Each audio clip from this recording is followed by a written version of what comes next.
Sa isang pirma lang, binawi ko ang lahat. Ang bahay na akala niya ay sa kanya na ipinagbili ko. Ang 7,500,000 pisong life insurance ng anak ko na pinaplano na niyang gastusin, kinansela ko ang pag-claim niya. At ang pinakamalaki sa lahat, ang 42 milyong pisong mana na buong akala niya ay mapupunta sa kanya. Tinanggal ko ang pangalan niya ng tuluyan. Ang lahat ng ito ginawa ko ng walang alinlangan at walang anumang pagsisisi. Marahil iniisip ninyo, anong klaseng ama ang gagawa ng ganito sa biyuda ng sarili niyang anak? Anong klaseng tao ang magiging ganito kalupit sa isang taong nagluluksa? Hayaan ninyong sagutin ko yan. Ako ang tipo ng ama na hindi papayag na yurakan ang alaala ng aking anak. At lalong hindi ako papayag na tapak-tapakan ang aking pagkatao, lalo na sa mismong burol ng aking bugtong na anak. Nagsimula ang lahat sa pinakamasakit na araw ng buhay ko. 2 buwan pa lang ang nakalipas mula nang kunin ng Diyos ang aking anak na si Daniel. Sa loob ng punerarya habang ang puso ko ay durog na durog at ang mga luha ay hindi tumitigil sa pagpatak, doon niya ipinakita ang tunay niyang kulay. Ang manugang kong si Isabel na 8 taong nabuhay sa ilalim ng aking bubong at tinuring kong parang tunay na anak, ay lumapit sa akin, hindi para damayan ako, hindi para sabihing, "Itay, magpakatatag po kayo." Hindi.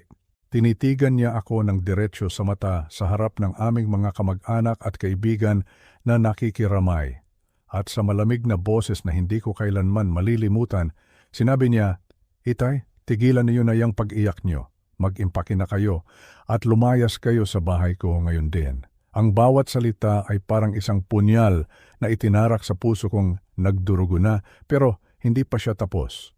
Para siguraduhing maririnig ng lahat, idinagdag niya, "Ngayong wala na si Daniel, hindi ko na responsibilidad ang isang pabigat na katulad niyo."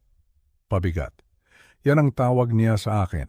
Sa harap ng kabaong ng anak ko, ang salitang binitawan niya ay pabigat. Isang pabigat. Ang buong mundo ko ay tumigil sa sandaling iyon. Ang mga bulong-bulungan ng mga tao sa paligid, ang amoy ng mga bulaklak para sa patay, lahat ay naglaho. Ang tanging naririnig ko na lang ay ang salitang iyon na umuulit-ulit sa aking isipan. Isang salitang nagpawalang saysay sa lahat ng taon ng aking paghihirap, pag-aaruga at pagmamahal. Isang salita na nagpakita ng sukdulan ng kawalan niya ng utang na loob, walang utang na loob. Siya na pinatira ko sa bahay na ako mismo ang nagpatayo mula sa sarili kong dugo at pawis. Siya na nakinabang sa yaman ng aming pamilya nang hindi man lang nagtatanong kung saan ito nanggaling. Siya na itinuring naming pamilya, ngayon ay tinatrato ako na parang isang basahan na kailangan ng itapon. Sa sandaling iyon, ang mga luha ko ay biglang natuyo. Ang matinding kalungkutan ay napalitan ng isang malinaw at matatag na desisyon. Hindi ako sumagot, hindi ako nakipagtalo. Tumayo lang ako, tumalikod at umalis. Nakita niya sa aking pananahimik ang pagsuko. Ang akala niya, nanalo na siya. Ang akala niya, ang matandang ito ay mahina at wala ng laban. Pero ang hindi niya alam, ang bawat hakbang ko palayo sa kanya ay isang hakbang palapit sa katarungan. Ang hindi niya alam, ang tahimik na matandang tinawag niyang pabigat ay may hawak ng lahat ng baraha. Ang lahat ng dokumento, ang titulo ng lupa, ang mga bank account, ang trust fund, lahat ay nasa pangalan ko. Si Daniel, ang mabait kong anak, ay isa lamang benepisyaryo at si Isabel, siya ay walang anuman, isang estranghero na nakatira sa aking pamamahay. Hindi ito paghihiganti. Hindi ako ganong klaseng tao. Ito ay pagbibigay ng leksyon. Isang leksyon na matagal na niyang dapat natutunan. Isang leksyon tungkol sa respeto, sa pagtanaw ng utang na loob at sa tunay na kahulugan ng pamilya. Malalaman niya sa lalong madaling panahon na ang pinakamalaking pagkakamali na magagawa mo ay ang maliitin ang isang taong tahimik. Dahil habang ikaw ay maingay, kami naman ay nagpaplano. At ito ay simula pa lamang. Bago po tayo magpatuloy sa kwentong ito, mag-subscribe po kayo sa aming channel para hindi ninyo makaligtaan ang mga susunod na kabanata. At pakisabi na rin po sa comment section kung taga saan po kayo nakikinig sa mga oras na ito. Salamat po. Hindi ako sumagot sa kanya, hindi ako kumibo. Habang siya ay nagpapatuloy sa kanyang mga utos, habang pinaplano niya ang aking pag-alis sa bahay na ako mismo ang nagbuhos ng pawis at dugo. Ang isipan ko ay lumipad pabalik sa nakaraan. Bumalik ito sa taong 1987, isang batang Tomas, puno ng pangarap para sa aking asawang si Margarita at sa aming magiging pamilya. Naalala ko pa ang pakiramdam ng lupa sa aking mga kamay nang una kong bilhin ang lote sa Quezon City. Walang bahay, walang bakod, isang blankong canvas lamang. Pinayaran ko iyon ng cash mula sa lahat ng aking ipon bilang isang batang CPA.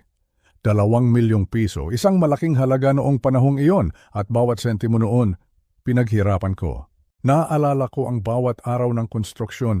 Ako mismo ang nakikipag-usap sa mga karpintero at mason. Pinipili ko ang bawat block, bawat piraso ng kahoy, bawat galon ng pintura. Ang aking asawang si Margarita na buntis noon kay Daniel ay laging nagdadala ng merienda para sa mga trabahador. Sabay naming pinangarap ang bawat sulok ng bahay na iyon. Ang kusina kung saan siya magluluto ng adobo, ang sala kung saan kami magkukwentuhan tuwing gabi, at ang maliit na silid sa itaas na magiging kwarto ng aming panganay. Ang bahay na iyon ay hindi lamang gawa sa semento at bakal. Ito ay itinayo mula sa aming mga pangarap, sa aming pagmamahalan. Ito ang pundasyon ng Pamilya Santos. Ngayon, sa harap ko, nakatayo ang isang babae, si Isabel, na walang kaalam-alam sa mga sakripisyong iyon. Nakasuot siya ng isang mamahaling itim na bestida na nalaman ko kalaunan na nagkakahalaga ng 15,000 piso. Ang buhok niya ay perpektong nakaayos at ang kanyang mga kilos ay kalkulado. Siya ang sentro ng atensyon, ang biyudang nagluluksa na may buong kontrol sa lahat. Samantalang ako, nakaupo sa isang sulok, suot ang luma kong Amerikanang ginamit ko rin sa burol ni Margarita. Para akong isang multo sa sarili kong pamamahay, isang anino ng nakaraan. Pinanood ko siyang tanggapin ang mga pakikiramay. Naririnig ko ang kanyang mga salita. Salamat sa pagdating, sabi niya sa isang bisita. Mahirap po talaga, pero kailangang magpakatatag para sa kinabukasan. Ang kinabukasan.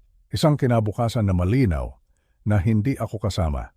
Sa kabilang banda, kapag may lumalapit sa akin para makiramay, ang lagi niyang sinasabi ay, pagpasensyahan niyo na po si Itay. Medyo malilimutin na. Masyado po siyang apektado. Ginagawa niya akong parang isang uugod-ugod na matanda na wala ng silbi at wala ng sariling isip. At ang pinakamasakit sa lahat, maraming naniniwala sa kanya.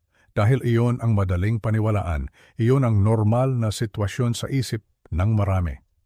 Isang matandang biyudo na umaasa na lamang sa kanyang anak. At ngayong wala na ang anak, siya ay isang problema na kailangang solusyonan. Isang bagay na kailangang ilagay sa tamang lugar tulad ng isang lumang kasangkapan.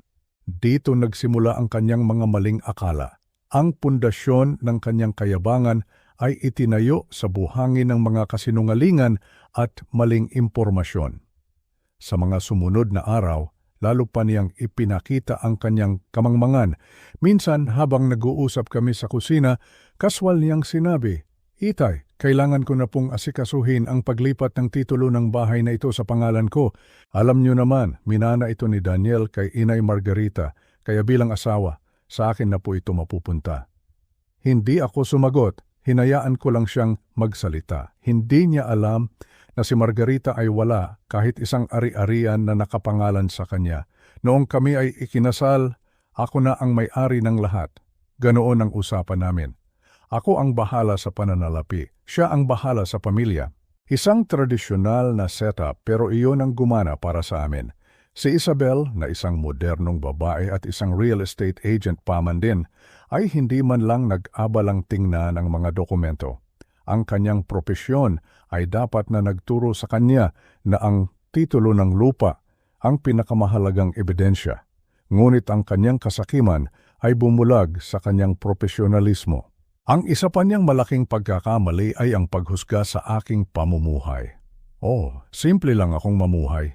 Ang aking lumang Honda Civic na mahigit 15 taon na ay maaasahan pa rin at dinadala ako kung saan ko kailangang pumunta. Hindi ko kailangan ng bagong kotse para lang magpasikat. Namimili ako sa palengke at gumagamit ng mga discount coupon dahil iyon ang matalinong gawin. Iyon ang itinuro ko sa aking anak. Ang pagiging praktikal ay hindi nangangahulugang pagiging mahirap. Ito ay tanda ng karunungan. Ngunit sa mata ni Isabel, ang lahat ng ito ay senyales ng kahirapan. Sa kanyang isipan, ang isang taong mayaman ay dapat magpakita nito, dapat may magarang sasakyan, mamahaling damit at dapat laging kumakain sa labas. Hindi niya naisip kahit isang beses na baka ang simpleng pamumuhay ko ang dahilan kung bakit ako nakapag-ipon at kung bakit napag-aral ko si Daniel sa isang magandang universidad at nasuportahan ang kanilang kasal nang hindi nangungutang. Nakikita niya si Daniel na nag-aabot sa akin ng pera paminsan-minsan para sa grocery. Ang akala niya, galing iyon sa sahod ni Daniel. Ang hindi niya alam, ang perang iyon ay galing din sa akin. Mula sa trust fund na itinayo namin ni Margarita, may buwanang allowance si Daniel mula roon. Kapag binibigyan niya ako ng pera, para lang niyang ibinabalik sa akin ang maliit na bahagi ng kung ano ang ibinibigay ko sa kanya. Ito ay isang paraan para maramdaman niyang nakakatulong siya, na may responsibilidad siya. Muli, isang bagay na hinayaan kong gawin niya para sa kanyang dignidad bilang isang anak at asawa.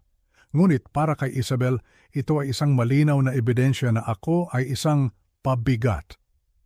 Ipinagkamali niya ang kababaang loob sa kahinaan. Ipinagkamali niya ang pagiging praktikal sa kahirapan. At ang pinakamalaki niyang pagkakamali, ipinagkamali niya ang aking pananahimik sa pagsang-ayon. Hinayaan ko siyang maniwala sa kanyang sariling mundo, sa kanyang sariling mga kasinungalingan, dahil alam ko na kapag mas mataas ang kanyang lipad, mas masakit ang kanyang pagbagsak. At habang siya ay abala sa pagpaplano ng kanyang kinabukasan gamit ang yaman na hindi naman sa kanya, ako naman ay tahimik na nagpaplano ng kanyang pagharap sa katotohanan. Ang bawat maling akala niya ay isang pako na idinaragdag niya sa kanyang sariling kabaong. Habang si Isabel ay abala sa pag-aasikaso ng mga bulaklak para sa libing at pagpili ng mga isusuot niya, ako naman ay may ibang pinagkakaabalahan. Ang aking kalungkutan ay malalim, isang sugat na marahil ay hindi na kailanman maghihilom. Ngunit sa ilalim ng kalungkutang iyon, may isang apoy na nagsimulang mag-alab. Isang determinasyon na bigyan ng hustisya ang alaala ng aking anak at protektahan ang lahat ng pinaghirapan namin ni Margarita. Kaya isang gabi, habang ang buong bahay ay tahimik at si Isabel ay mahimbing na natutulog sa master's bedroom na inaangkin na niya, dahan-dahan akong bumaba sa bodega. Ang bodega namin ay hindi ordinaryo. Ito ang aking santuwaryo. Dito ko itinatago ang lahat ng mahahalagang dokumento ng aming pamilya sa loob ng 40 taon. Madalas akong tuksuhin noon ni Margarita. Tomas, sabi niya, para kang isang ardilya na nag-iipon ng mga nuwes para sa taglamig. Bakit mo pa itinatago ang resibo ng kuryente natin noong 1985? Ngumiti lang ako at sasabihin, hindi natin alam, mahal, kung kailan natin kakailanganin ng patunay. At ngayon ko napatunayan na tama ako. Sa isang sulok ay nakatayo ang isang luma ngunit matibay na bakal na filing cabinet. 4 na drawer, bawat isa ay may label ayon sa dekada. Ang bawat file ay maayos na nakalagay ayon sa kategorya. Ito ang kwento ng aming buhay na isinulat sa papel. Pinuksan ko ang pinakailalim na drawer, ang para sa dekada 80. Doon, sa ilalim ng folder na may label na real estate, nakita ko ito? Ang orihinal na titulo ng lupa, ang papel ay medyo naninilaw na, ngunit ang mga salita ay malinaw pa rin. Titulo ng lupa Blagendary Horn 12345, nakarehistro sa pangalan ni Tomas Santos. Biyudo, nakasulat doon ang petsa, Marso 15, 1987. Walang ibang pangalan, walang co-owner, walang anumang anotasyon ng utang o pagsasangla. Isang malinis na titulo, ito ang aking alas. Ang katotohanang hindi kayang pasinungalingan ng anumang salita o drama ni Isabel. Sunod kong hinanap ang isa pang folder na may markang pribado. Dito nakatago ang pinakamalaking sikreto ng aming pamilya. Kinuha ko ang isang makapal na dokumento, kasunduan ng trust fund ng Pamilya Santos. Itinatag namin ito ni Margarita noong 1985 bago pa man ipanganak si Daniel. Ito ang paraan namin para masigurong hindi maghihirap ang aming mga magiging anak at apo, anuman ang mangyari. Kami ang orihinal na mga trustee. Nang pumanaw si Margarita, ako na lang ang natirang solong trustee. Ibig sabihin, ako ang may absolutong kontrol sa lahat ng yaman sa loob nito.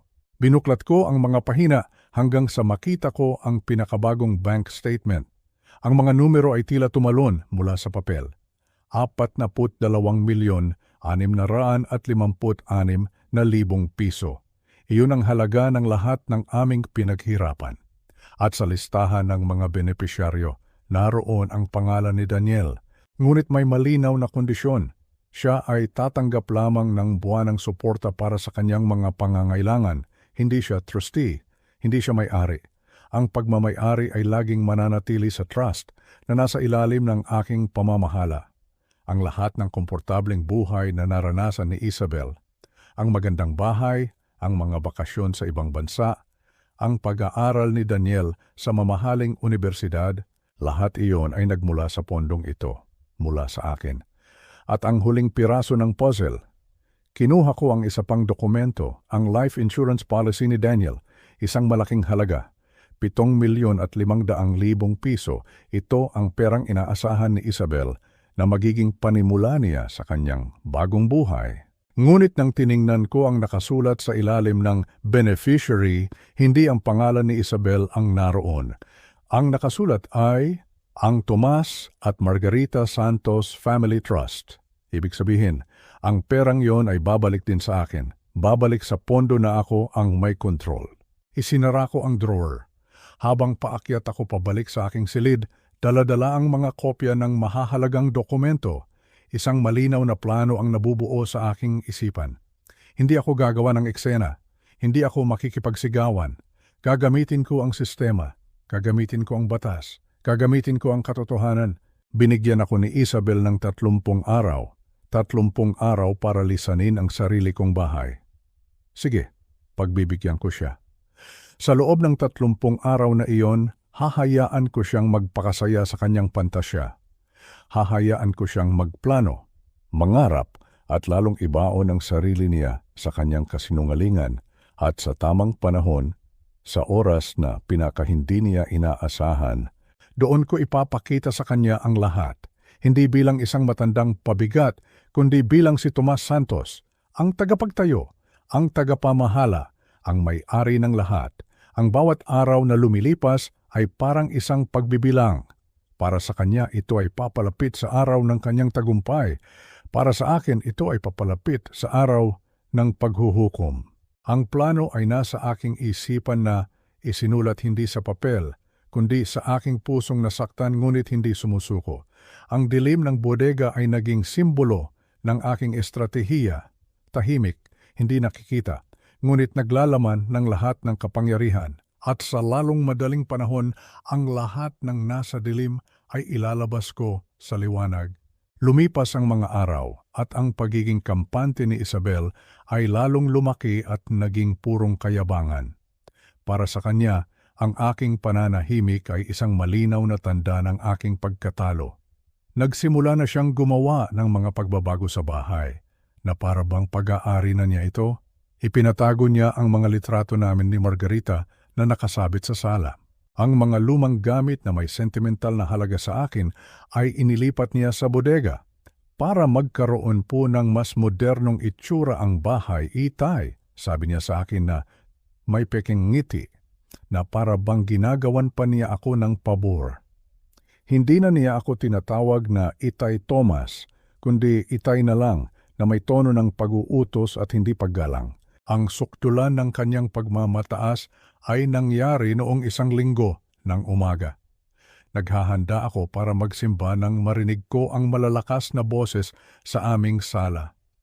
Pagbaba ko, nakita ko si Isabel kasama ang tatlo sa kanyang mga kaibigan na mga real estate agent din pala. Hindi man lang siya nagabalang ipakilala ako ng maayos.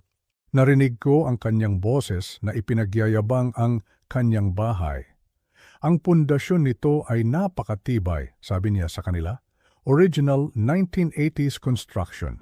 Pero ang interior, Diyos ko, sobrang luman na.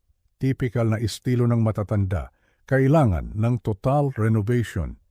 Ang bawat salita ay parang isang sampal sa aking pagkatao at sa alaala ni Margarita. Ang bahay na sabay naming pinangarap ay tinatawag niyang luma at estilo ng matatanda. Naglalakad sila sa paligid, hinahawakan ang mga dingding, sinusuri ang sahig na parabang sila ay mga inspektor sa isang property na for sale. Isabel, kailangan mong gibain ang buong kusina, sabi ng isa sa kanyang mga kaibigan. Ang mga cabinet na ito ay sobrang luma na, palitan mo ng modular. Oo naman, sagot ni Isabel na may pagmamalaki. Iyon talaga ang plano ko. Kapag nailipat ko na si Itay sa isang retirement home, magkakaroon na ako ng buong kontrol para simulan ang renovation, retirement home. Doon ko narinig ang tunay niyang plano. Hindi lang niya ako palalayasin. Plano niyang itapon ako sa isang lugar kung saan hindi ko na siya aabalahin, hindi ko na napigilan ang sarili ko. Dahan-dahan akong bumaba ng hagdan, suot ang aking damit pansimba. Natigilan sila nang makita ko. O Itay, sabi ni Isabel, na halatang nagulat. Tamang-tama po ang dating ninyo. Gusto kong makilala ninyo ang aking mga kasamahan. Ipinakilala niya ako hindi bilang ama ng kanyang yumaong asawa kundi bilang si Itay, ang orihinal na may-ari. Pero nasa proseso na siya ng paglipat sa isang mas angkop na tirahan para sa kanya. Isang mas angkop na tirahan. Ang paraan niya ng pagsasalita ay para bang ako ay isang alagang hayop na kailangang ilipat ng kulungan. Ngumiti sa akin ang isa sa mga ahente. Magandang umaga po. Sinabi po sa amin ni Isabel na lilipat na kayo sa Sunset Manor. Napakaganda raw po ng lugar na iyon. Tumingin ako ng diretso kay Isabel. Iyon ba ang gagawin ko? Tanong ko sa mahinahon, ngunit matatag na boses. Ang ngiti sa mukha ni Isabel ay biglang nawala. Napag-usapan na po natin ito, Itay. Ang usapan po natin ay hanggang Nobyembre 15? Ang natatandaan ko, ikaw ang nag-usap. Ako ay nakinig lang, sagot ko. Isang nakabibinging katahimikan ang bumalot sa silid. Nagkatinginan ng kanyang mga kaibigan na halatang hindi komportable sa nangyayari. Sinubukan ni Isabel na ibahin ang usapan para mailigtas ang kanyang sarili sa kahihiyan.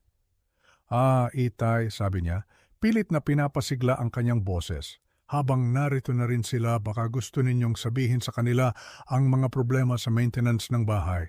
Alam niyo na, yung tumutulong bubong at yung sirang aircon.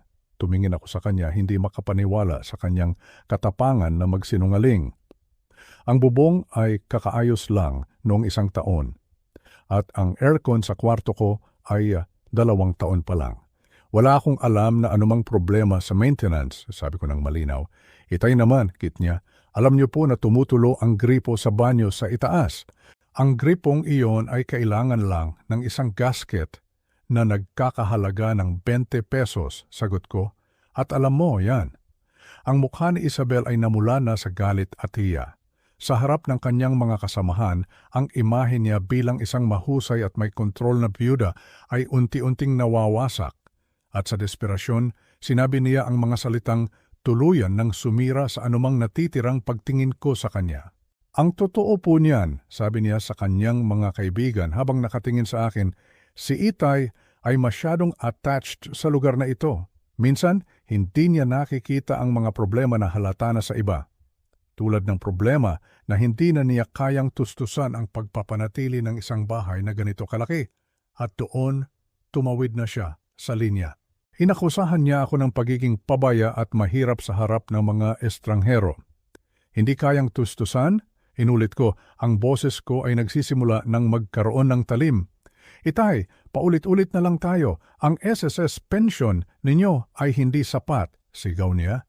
At paano mo nalaman kung magkano ang pera ko? Hamon ko sa kanya. Dahil hindi ako bulag, sagot niya, ang boses niya ay tumataas na.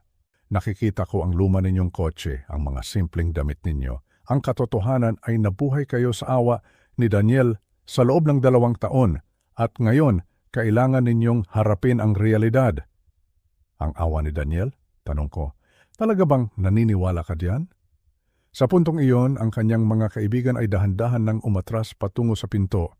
Alam nilang nasaksihan nila ang isang bagay na napakapribado at napakasama. Oo, sigaw ni Isabel. Si Daniel ang nagbabayad ng lahat. Ang amilyar, ang kuryente, ang pagkain mo. Siya ang bumuhay sa iyo. At ngayon, ako ang inaasahan mong gagawa niyan. Itinayo ni Daniel ang buhay niya. Bumili siya ng sarili niyang bahay. Ang bahay na ito, sa tanong ko, ang bahay na ito, minana niya ito kay inay. At ngayon, minana ko ito mula sa kanya. Ganoon gumagana ang batas. Dahan-dahan akong tumango. Tumingin ako sa kanyang mga kaibigan na nasa may pinto. At sa malinaw at malakas na boses, sinabi ko, "Mga ginang, isang payo lang. Bago kayo magplano ng anumang renovation, baka gusto ninyong hilingin kay Isabel na ipakita muna sa inyo ang titulo ng bahay na ito." Ang kulay sa mukha ni Isabel ay biglang nawala, para siyang pinuhusan ng malamig na tubig. "Itay, huwag," pakiusap niya. Ang kanyang boses ay naging isang bulong. "Huwag ano, Isabel?" tanong ko. "Huwag sabihin ang katotohanan?" Hindi ko na sila hinintay na sumagot. Kinuha ko ang aking susi at Biblia at naglakad palabas ng pinto. "Masiyahan kayo sa inyong tour," sabi ko bago ako tuluyang umalis. Habang naglalakad ako patungo sa aking lumang Honda, alam ko na kung ano ang susunod kong gagawin. Tapos na ang paghihintay. Tapos na ang pananahimik. Oras na para tawagan ang aking abogado. Ang laro ay nagsimula na. Kinabukasan, Lunes ng umaga, hindi ako nag-aksaya ng panahon. 9:00 pa lang, nasa opisina na ako ng aking matagal ng abogado, si Attorney Marisa Cruz.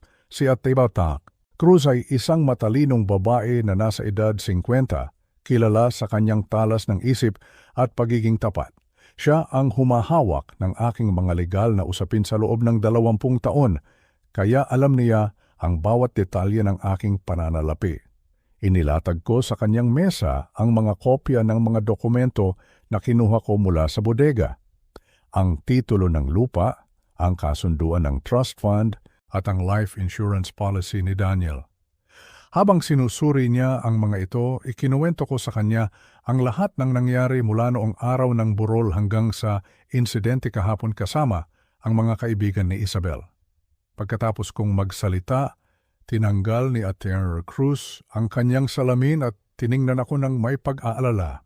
"Ginoong Santos," sabi niya, "ito ay malinaw na kaso ng psychological abuse at harassment. Sigurado po ba kayo sa gusto ninyong gawin? Kapag sinimulan natin ito, wala nang atrasan." "Sigurado ako, Marisa," sagot ko. "Hindi ito tungkol sa pera.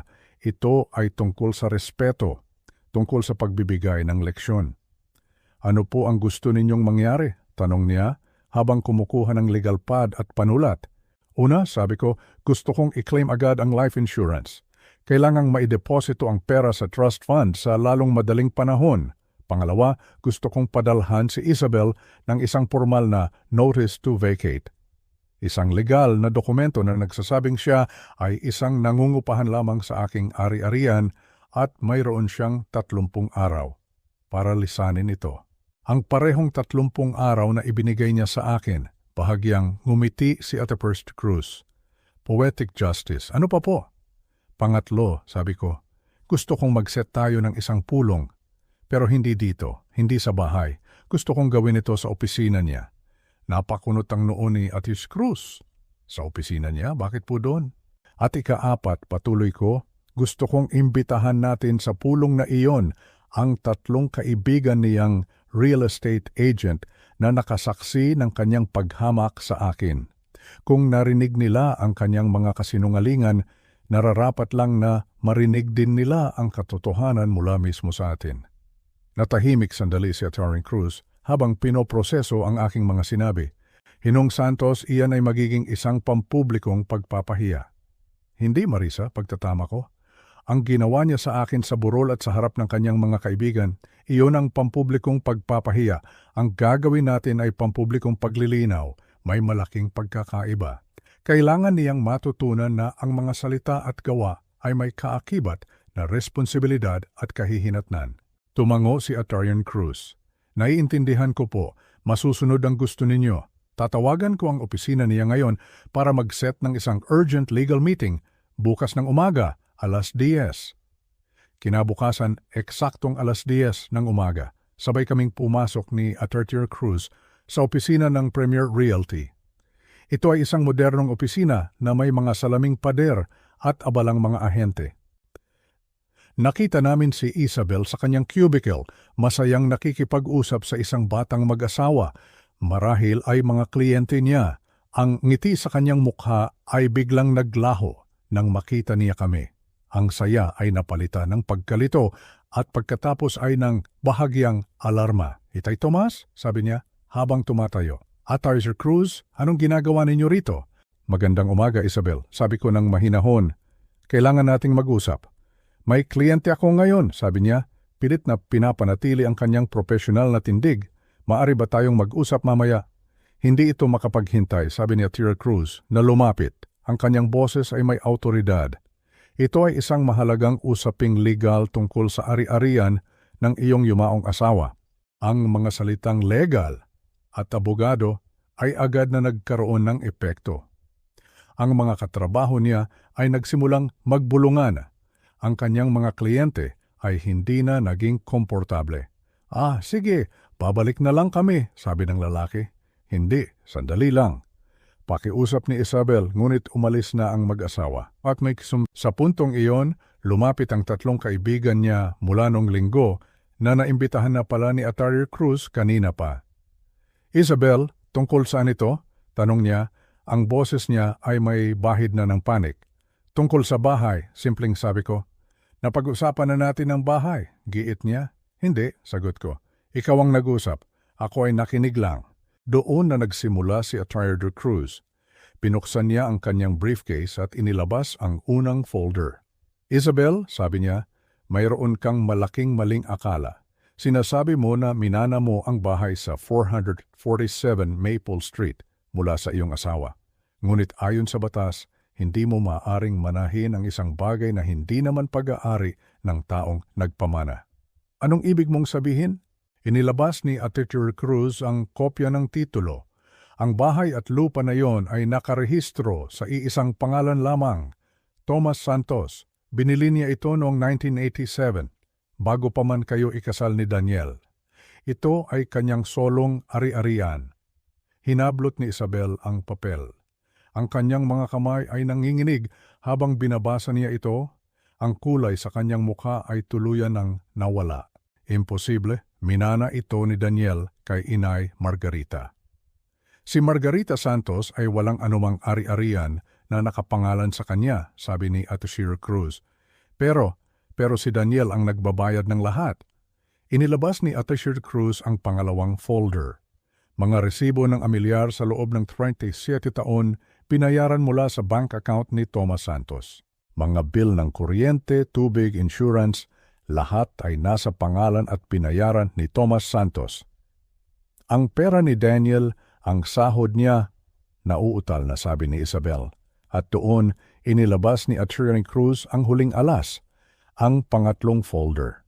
Si Daniel ay isang benepisyaryo ng isang family trust fund na may halagang mahigit 40 milyong piso. Ang trust fund na iyon na itinatag ni Ginoong Santos ang sumuporta sa lahat ng pangangailangan ni Daniel, kabilang na ang suporta na ibinibigay niya sa iyo. Sa katunayan, si Ginoong Santos ang sumusuporta sa inyong dalawa sa buong panahon. Ang buong opisina ay parang huminto sa pag-ikot.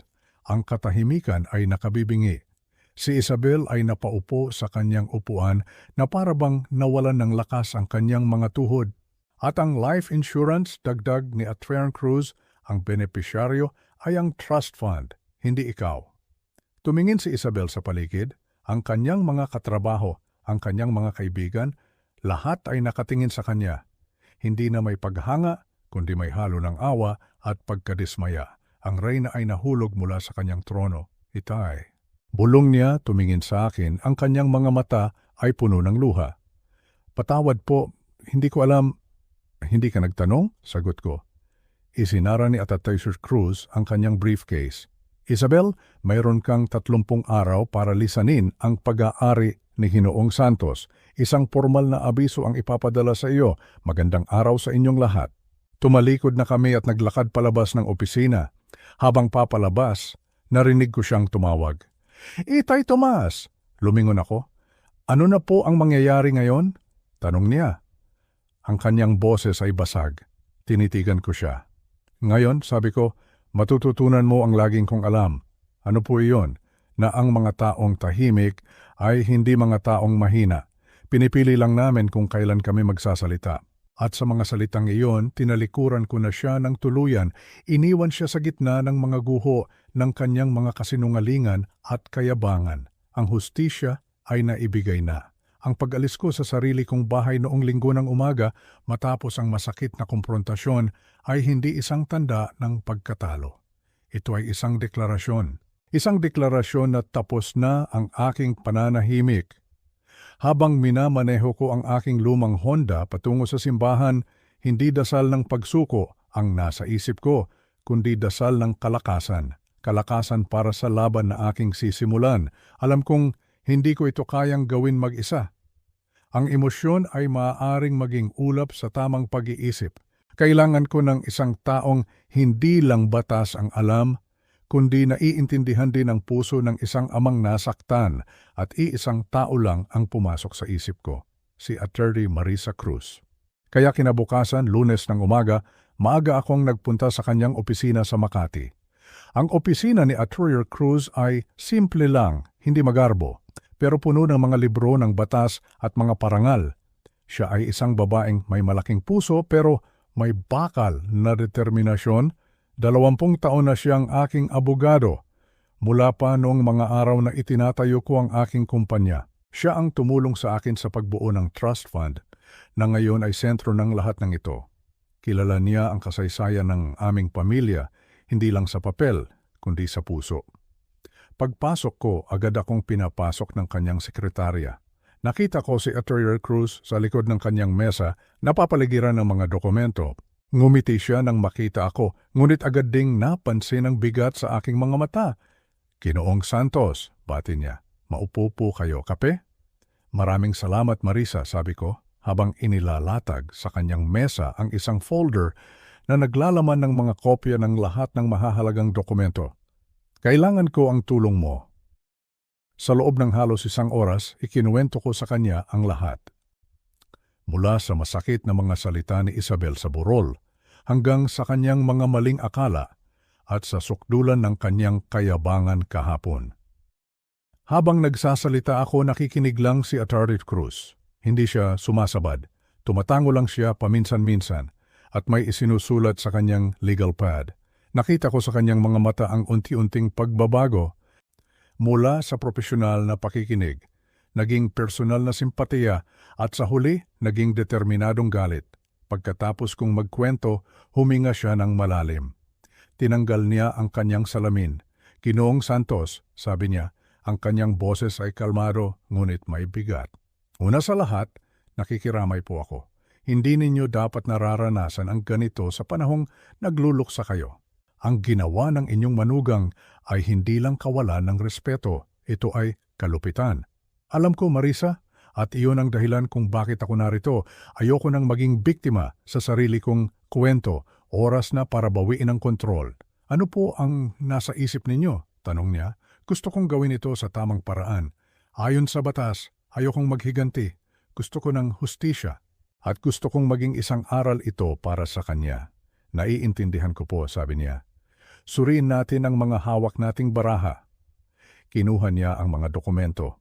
Una, ang titulo ng lupa, malinaw, Tomas Santos, solong may-ari, walang duda.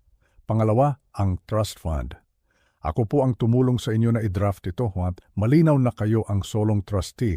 Si Daniel ay benepisyaryo lamang, hindi may-ari. Pangatlo, ang life insurance. Ang benepisyaryo ay ang trust fund. Kaya si Isabel ay wala ni isang kusing na legal na karapatan sa alinman sa mga ito. Sa mata ng batas, siya ay isang squatter sa inyong pamamahay. Ang salitang squatter ay tumama sa akin. Ganun pala ang tingin ng batas sa kanya, sab. Ngayon, ano ang ating mga hakbang? Patuloy ni Atty. Cruz na para bang isang general na nagpaplano ng isang laban. Maari natin siyang padalhan ng demand letter at paalisin. Simple, pero sabi ninyo, gusto ninyo ng isang aral. Oo, sabi ko, gusto kong maintindihan niya ang bigat ng kanyang mga ginawa. Gusto kong marinig ng mga taong pinagsinungalingan niya ang katotohanan. Doon ko sinabi sa kanya ang aking ideya.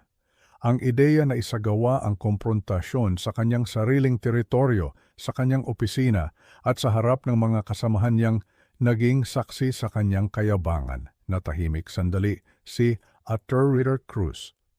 Tiningnan niya ako na para bang sinusuri ang aking intensyon.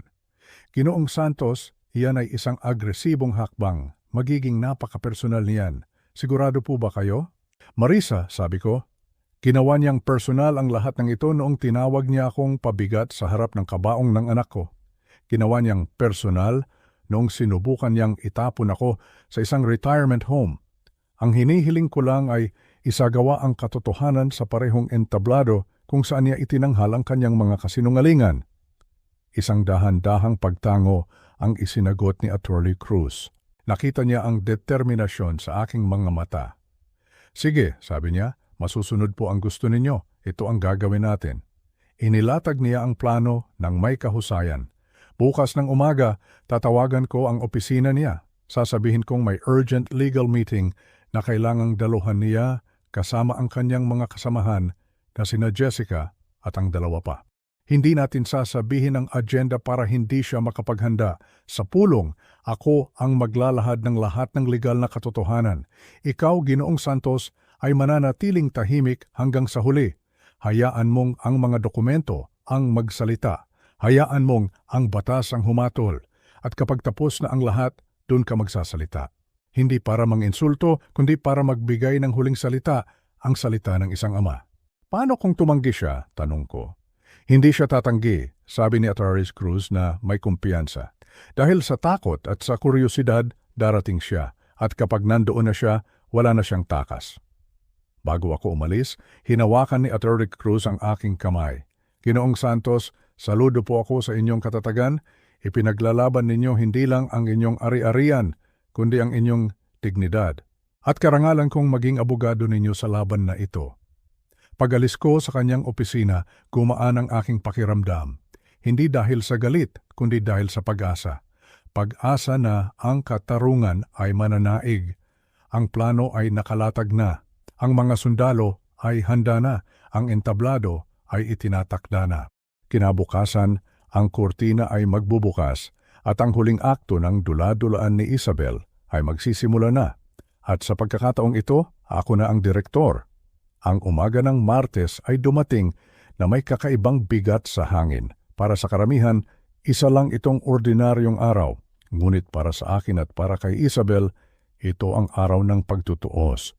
Bago kami umalis ni Atty. Cruz, naglaan ako ng ilang sandali para tingnan ang litrato namin ni Margarita. Para sa iyo ito, mahal, bulong ko, at para sa ating anak. Eksaktong 10:00 ng umaga, pumasok kami sa makintab na lobby ng Premier Realty. Ang lugar ay abala, puno ng mga ahenteng nagmamadali at mga kliyenteng nagtitingin ng mga listahan. Ang lahat ay tila normal, ngunit ang pagdating namin ay parang isang bato na inihagis sa isang tahimik na lawa. Agad kaming napansin. Nakita namin si Isabel sa kanyang mesa, nakangiti habang kausap ang isang batang mag-asawa. Ang imahe ng isang matagumpay at mapagkakatiwalaang propesyonal. Ngunit nang magtama ang aming mga mata, ang kanyang ngiti ay unti-unting naglaho na parang isang kandilang hinipan ng hangin. Ang pagkalito ay malinaw sa kanyang mukha. "Itay Tomas," sabi niya habang dahan-dahang tumatayo. "At Atty. Cruz, anong ginagawa ninyo rito?" Ang kanyang boses ay pilit na pinapakalma. "Magandang umaga, Isabel," sabi ko. Ang aking boses ay pantay at walang emosyon. "Kailangan nating mag-usap." May kliyente ako ngayon," sabi niya. Habang sumesenyas sa mag-asawang katabi niya, "Maaari bang mamaya na lang?" Doon na pumasok si Atty. Cruz. Lumapit siya, dala ang kanyang itim na briefcase na para bang naglalaman ng bigat ng batas. Pasensya na sa abala, sabi niya sa mag-asawa, ngunit hindi ito makapaghintay. Ito ay isang mahalagang usaping legal tungkol sa ari-arian ng yumaong si Daniel Santos. Ako si Attorney Marisa Cruz. Ang pagpapakilala niya bilang abogado ay parang isang bomba na sumabog sa gitna ng opisina. Lahat ng usapan ay huminto. Lahat ng mata ay napunta sa amin. Ang mga kliyente ni Isabel ay biglang hindi na naging komportable. Sige, sabi ng lalaki. Tatawag na lang kami ulit. At mabilis silang umalis. Iniwan si Isabel na nakatayo roon mag-isa at nalilito. Ano ito, Itay? Tanong ni Isabel. Ang kanyang boses ay nagsisimula ng manginig. Inimbitahan namin ang iyong mga kasamahan, sabi ni Attorney Cruz, habang papalapit ang tatlong babae na kasama ni Isabel noong linggo. Ang kanilang mga mukha ay puno ng kuryosidad dahil ang pag-uusapan natin ay may kinalaman sa isang bagay na nasaksihan nila. Dinala kami ng manager ng opisina sa isang conference room na may mga salaming pader, kaya kitang-kita pa rin kami ng lahat sa labas. Umupo kami sa isang mahabang mesa, ako at si Attorney Cruz sa isang panig. Si Isabel at ang kanyang tatlong kaibigan sa kabilang panig. Ang tensyon sa loob ng silid ay halos nahihipo. Sinimulan ni Attorney Cruz ang pulong. Salamat sa inyong pagdaloy, sabi niya. Ang layunin ng pulong na ito ay para linawin ang ilang seryosong maling impormasyon tungkol sa pagmamay-ari ng ari-arian sa 447 Maple Street, Quezon City. Walang maling impormasyon, mabilis na sagot ni Isabel. Ang bahay na iyon ay minana ng asawa ko at ngayon ay sa akin na. Iyon mismo ang maling impormasyon na kailangan nating itama, sabi ni Attorney Cruz. Binuksan niya ang kanyang briefcase at inilabas ang unang dokumento. Inilapag niya ito sa gitna ng mesa. Ito ang kopya ng orihinal na titulo ng lupa. Maaari ninyong basahin kung kaninong pangalan ang nakarehistro bilang nag-iisang may-ari. Kinuha ni Isabel ang papel. Ang kanyang mga mata ay mabilis na gumalaw habang binabasa niya ito. Nakita ko ang unti-unting pagbabago sa kanyang mukha. Ang kumpiyansa ay napalitan ng pagdududa, pagkatapos ay ng pagkabigla. Tomas Santos, bulong niya. Hindi. Imposible ito. Bakit imposible? Tanong ni Ate. Cruz, si Ginoong Santos ang bumili ng lupa at nagpatayo ng bahay noong 1987. Ang lahat ng dokumento ay nagpapatunay niyan. Pero si Daniel ang nagbabayad ng lahat, ang amilyar, ang mga bill. Desperadong sabi ni Isabel habang tumitingin sa kanyang mga kaibigan para sa suporta. Isa na namang maling akala, sabi ni Attorney Cruz habang inilalabas ang pangalawang folder. Inilatag niya sa mesa ang mga resibo ng buwis, mga bill ng kuryente at tubig mula sa nakalipas na 5 taon. Lahat ng ito ay binayaran mula sa personal na bank account ni Ginoong Santos. Mayroon kaming bank records para patunayan iyan. Ang mga kaibigan ni Isabel ay nagsimulang mag-iwas ng tingin. Ang kanilang mga mukha ay namumula na sa hiya. Nasaksihan nila ang pagbagsak ng kanilang kaibigan sa real time. Ang pera ni Daniel, ang sahod niya bilang engineer, saan napunta? Tanong ni Isabel. Ang kanyang boses ay basag na. Doon na inilabas ni Attorney Cruz ang huling at pinakamabigat na ebidensya, ang dokumento ng trust fund. Ang komportableng buhay na tinamasa ninyo ni Daniel ay dahil sa kabutihang loob ni Ginoong Santos. Sinuportahan niya ang kanyang anak sa pamamagitan ng isang family trust fund na nagkakahalaga ng mahigit 40 milyong piso. Ang trust fund na iyon na si Ginoong Santos ang solong namamahala ang nagbigay kay Daniel ng allowance para sa inyong mga pangangailangan. Ang halagang 40 milyong piso ay umalingaw-ngaw sa loob ng silid. Ang mga mata ng mga kaibigan ni Isabel ay nanlaki, maging si Isabel ay natulala. At ang huli, sabi ni Attorney Cruz, ang life insurance ni Daniel na nagkakahalaga ng 7 milyon at 500,000 piso. Ang nakatalagang benepisyaryo ay hindi ikaw, Isabel. Ito ay ang trust fund.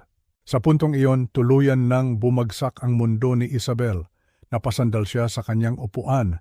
Ang kanyang mukha ay kasing putla ng papel.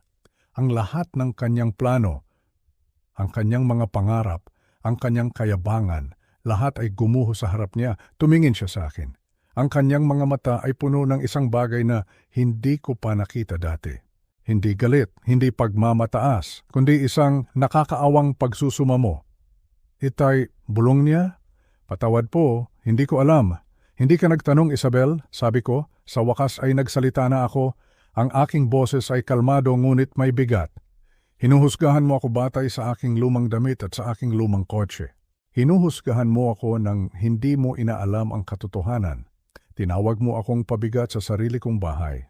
Tumayo na si Ateber Cruz. Isabel, bilang nangungupahan sa ari-arian ni Ginoong Santos, binibigyan ka namin ng 30 araw para lisanin ang lugar. Isang formal na abiso ang ipapadala sa iyo. Magandang araw. Tumayo na rin ako para umalis, ngunit bago ako makalabas narinig ko siyang tumawag. Itay Tomas, lumingon ako. Ano na po ang mangyayari ngayon? Tanong niya, ang kanyang boses ay puno ng kawalan ng pag-asa. Tinitigan ko siya, kasama ang kanyang mga kaibigan na ngayon ay nakayuko na. Ngayon, sabi ko, matututunan mo ang isang mahalagang aral na dapat matagal mo nang alam. Ano po iyon? Na ang tunay na halaga ng isang tao ay hindi nakikita sa kanyang kasuotan o sa kanyang sasakyan. Ito ay nasa kanyang pagkatao. At ang respeto, hindi iyan hinihingi o ipinipilit. Iyan ay ibinibigay sa mga karapat-dapat. At sa mga salitang iyon, tinalikuran ko na siya. Iniwan siya sa gitna ng kanyang naguhong mundo. Ang katarungan ay naibigay na. Ang pag-alis namin sa Premier Realty ay parang pag-alis sa isang battlefield. Tahimik kami ni Terry Cruz sa biyahe pabalik. Walang kailangang sabihin. Ang mga pangyayari ay nagsalita na para sa kanilang sarili.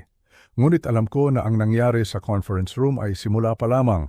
Ang mga alon na nilikha ng katotohanan ay ngayon pa lang magsisimulang kumalat. At hindi ako nagkamali. Ang mundo ng real estate, lalo na sa isang komunidad na tulad ng sa amin, ay maliit. Ang chismis ay kumakalat ng mas mabilis pa sa apoy. Pagsapit ng hapon, ang kwento tungkol sa pagbagsak ni Isabel Santos ay naging mainit na paksana sa bawat sulok ng kanilang industriya.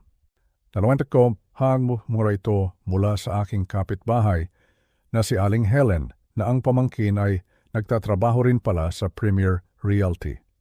Ayon kay Aling Helen, pagkaalis namin, ang opisina ay naging parang isang beehive. Si Isabel ay umiiyak sa kanyang mesa habang ang kanyang mga kaibigan ay dahan-dahang lumalayo sa kanya na parabang siya ay may nakakahawang sakit. Ang manager ng opisina ay agad na tumawag ng isang closed-door meeting kasama si Isabel. Walang nakakaalam kung ano ang eksaktong pinag-usapan, ngunit paglabas ni Isabel, namumugto ang kanyang mga mata at diretso siyang umuwi. Ang pinakamatinding dagok sa kanya ay hindi ang kahihiyan, kundi ang epekto nito sa kanyang propesyon. Ang real estate ay isang negosyo na nakabatay sa tiwala. Paano ka pagkakatiwalaan ng isang kliyente na bilhin o ibenta ang kanilang pinakamalaking yaman kung ikaw mismo ay hindi mo alam kung sino ang tunay na may-ari ng bahay na tinitirhan mo sa loob ng 8 taon? Kinabukasan nagsimula ang resulta. 3 sa kanyang pinakamalaking kliyente ang tumawag sa kanilang broker at humiling na ilipat sa ibang ahente. Ang dahilan? Loss of confidence. Nawalan sila ng tiwala. Isa sa mga kliyente ay ang batang mag-asawang kausap niya nang dumating kami. Tila ang insidenteng iyon ay sapat na para magdalawang isip sila. Ngunit hindi lang iyon. Ang kwento ay kumalat din sa social media. Isang ahente mula sa kabilang kumpanya ang nagpost ng isang blind item tungkol sa isang mayabang na ahente na pinalayas ng kanyang biyenan mula sa sariling bahay nito. Bagamat walang pangalan, lahat sa industriya ay alam kung sino ang tinutukoy. Ang post na iyon ay umani ng daan-daang reaksyon at komento. Karamihan ay kumukondena sa kawalan ng utang na loob at sa pagiging hindi propesyonal. Ang reputasyon na pinaghirapan ni Isabel na itayo sa loob ng maraming taon, isang imahe ng isang matalino, agresibo at matagumpay na babae, ay gumuho sa loob lamang ng isang araw. Ang mga taong dati ay humahanga sa kanya ay ngayon ay iniiwasan na siya. Ang mga kaibigang laging nakapaligid sa kanya ay biglang naging abala. Naranasan niya ang isang bagay na mas masakit pa sa pagkawala ng pera. Naranasan niya ang pagiging isang outcast. Sa loob ng isang linggo, nakatanggap ako ng tawag mula kay Arthur Cruz. Ginoong Santos, sabi niya, may balita ako. Tumawag ang abogado ni Isabel. Nag-hire siya ng abogado? Tanong ko. Medyo nagulat. Oo, pero hindi para lumaban, para makipag-ayos. Nakikiusap si Isabel kung maaari siyang manatili sa bahay sa loob ng 6 na buwan sa halip na 30 araw para raw makahanap siya ng bagong matitirhan at makabangon. Magbabayad daw siya ng upa. Magkano? Tanong ko. 20,000 piso kada buwan, sabi ni Arthur Cruz. Halos matawa ako. Isang bahay na nagkakahalaga ng 20 milyong piso sa isang magandang subdibisyon, uupahan niya ng 20,000? Marisa, sabi ko, sabihin mo sa abogado niya na hindi ito isang charity. Kung gusto niyang manatili, magbabayad siya ng tamang market rate, tulad ng ibang nangungupahan. At ang market rate sa lugar na iyon ay hindi bababa sa 80,000 kada buwan. At kailangan niyang magbayad ng 2 months deposit at 1 month advance. Iyan mismo ang sinabi ko sa kanya, Ginoong Santos, at ang sagot ng abogado ay pag-iisipan daw nila. Ngunit alam naming pareho na imposible para sa kanya na makalikom ng ganoong halaga, lalo na't nawawalan na siya ng mga kliyente. Ang alok na iyon ay nagpakita sa akin na hindi pa rin niya lubos na nauunawaan ang sitwasyon. Nakikipag-bargain pa rin siya, umaasa pa rin siya sa awa. Makalipas ang 1 pang linggo, 1 pang tawag mula kay Arthur Cruz. Ginoong Santos, may huling balita. Nag-submit na ng resignation si Isabel sa Premier Realty. Voluntary resignation daw, pero alam natin ang ibig sabihin niyan. Pinakiusapan siyang umalis para maprotektahan ang pangalan ng kumpanya. Kaya sa loob lamang ng 2 linggo, nawala sa kanya ang lahat. Ang bahay na akala niya ay sa kanya. Ang perang inaasahan niya, ang trabahong ipinagmamalaki niya, ang mga kaibigang inasahan niya, lahat ay naglaho na parang bula. Hindi ako nakaramdam ng saya, hindi ako nagdiwang. Sa halip, nakaramdam ako ng isang malungkot na pagpapatunay, isang pagpapatunay na ang universo ay may sariling paraan ng pagbalanse sa mga bagay. Ang mga natural na kahihinatnan ng kanyang mga gawa ay mas mabigat pa kaysa sa anumang parusa na maaari kong ibigay. Hindi ko siya siniraan, hindi ko siya tinanggalan ng trabaho. Ang sarili niyang mga aksyon, ang sarili niyang mga salita, ang sarili niyang kayabangan, iyon ang nagpabagsak sa kanya.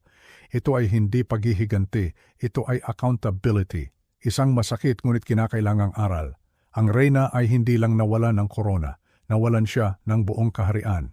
At ngayon, kailangan niyang harapin ang mundo hindi bilang isang reyna, kundi bilang isang ordinaryong tao na kailangang magsimula muli mula sa simula. Lumipas ang 3 linggo mula noong insidente sa opisina, ang bahay ay naging mas tahimik.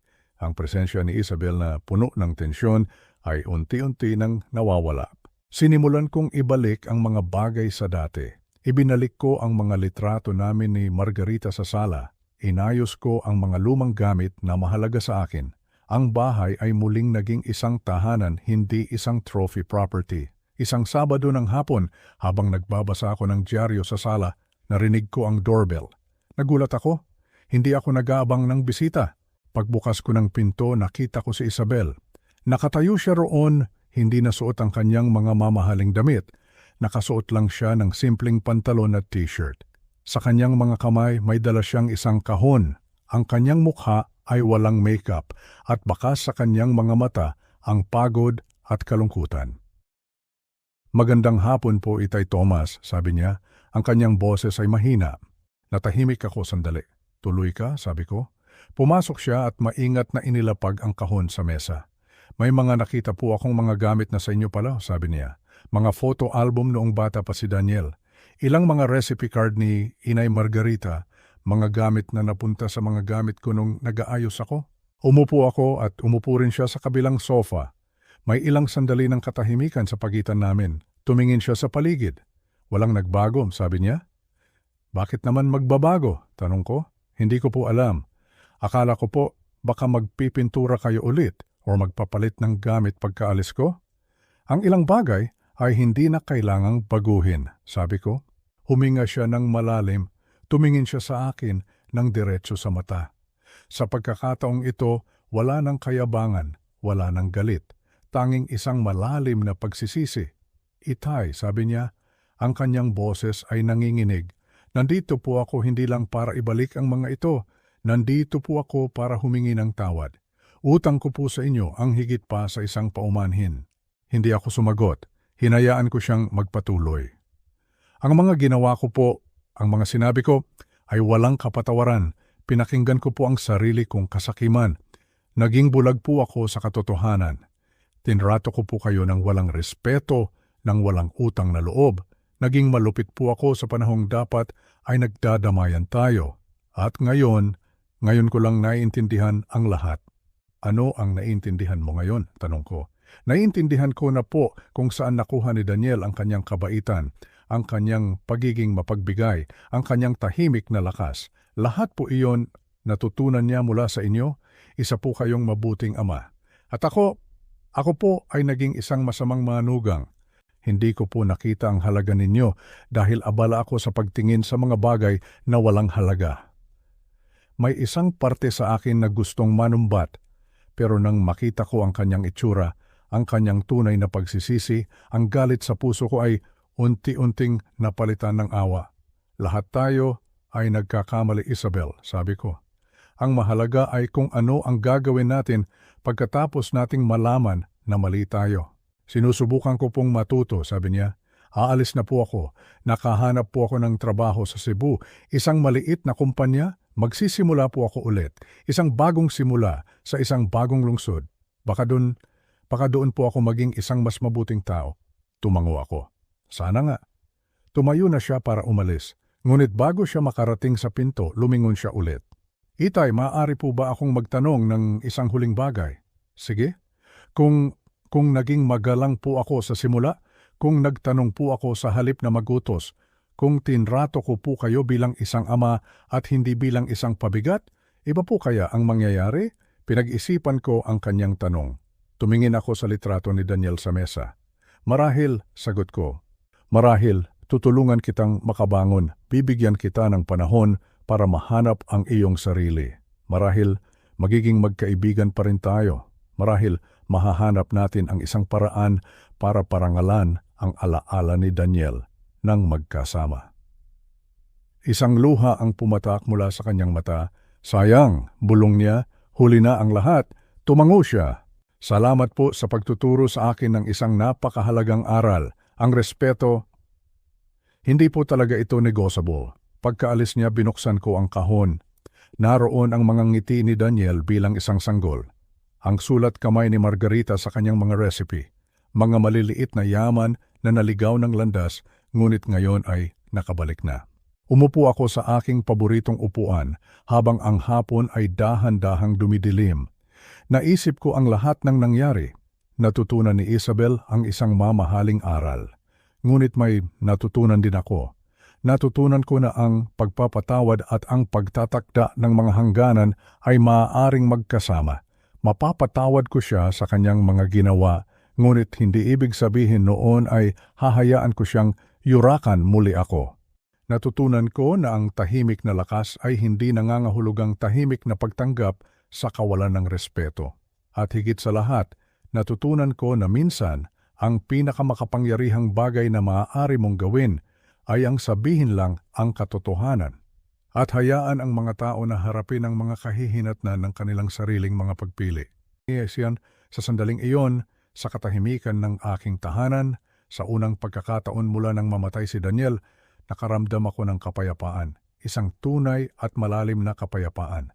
Ang laban ay tapos na, at ako ay nanalo. Umalis si Isabel patungong Cebu para magsimula muli, at ako, naiwan ako rito sa bahay namin, sa tahanan na itinayo ng aking mga pangarap at ang pagmamahal ni Margarita. Sa unang pagkakataon sa loob ng napakatagal na panahon, ang bahay ay naging tunay na tahimik. Hindi na ito ang katahimikan na puno ng tensyon at hindi pagkakaunawaan. Ito na ang katahimikan na nagdudulot ng kapayapaan. Sa mga sumunod na araw, dahan-dahan kong ibinalik ang lahat sa dati. Ang mga litrato namin ni Margarita ay muling nakasabit sa mga dingding. Ang mga lumang recipe niya ay muli kong inilagay sa kusina. Bawat sulok ng bahay ay muling napuno ng mga alaala ng aming masayang pamilya. Hindi na ito isang lugar ng labanan. Ito na muli ang aming tahanan. Naisip ko ang lahat ng nangyari, isang napakasakit na pagsubok. Ngunit sa bawat pagsubok ay may kaakibat na aral. Natutunan ni Isabel ang isang mamahaling leksyon tungkol sa respeto at sa panganib ng maling akala. Sana sa kanyang bagong simula, dala-dala niya ang aral na iyon, ngunit may natutunan din ako. Natutunan ko na ang pagiging tahimik ay hindi nangangahulugang pagiging mahina. Minsan, ang pinakamalakas na tao sa isang silid ay hindi ang pinakamaingay, kundi ang taong nagmamasid, nakikinig, at nag-iisip bago magsalita. Natutunan ko. Arevin na nepon robadtator nas pumbusang yanan or boundaries ay mga kinda pwedeng may kasarili. Ito ay isang paraan ng pagpapakita ng respeto sa sarili. Isang paraan para sabihin sa mundo na ang iyong dignidad ay hindi negosyable. At ang pinakamahalaga sa lahat, natutunan ko na ang tunay na kapangyarihan ay hindi nakikita sa pera, sa ari-arian o sa magagarang bagay. Ang tunay na kapangyarihan ay nasa paghawak sa katotohanan at sa paggamit nito ng may karunungan at awa. Kung kayo po na nakikinig ngayon ay naranasan na maliitin dahil sa inyong edad, dahil sa inyong simpleng pamumuhay, o dahil sa inyong pagiging tahimik, sana po ay magsilbing inspirasyon ang aking kwento. Huwag po kayong matakot na ipaglaban ang inyong karapatan at ang inyong dignidad. Minsan, ang pinakamahusay na tugon sa kawalan ng respeto ay ang simpleng pagpapakita sa kanila na sila ay nagkakamali, hindi sa pamamagitan ng sigaw, kundi sa pamamagitan ng gawa. Lagi po nating tatandaan, ang respeto ay hindi minamana. Ito ay isang bagay na pinaghihirapan at ibinibigay sa mga tunay na karapat-dapat. Ako po si Tomas Santos. Maraming salamat po sa inyong pakikinig. O hanggang sa muli, Lord, naway ang kapayapaan ay laging sumainyo.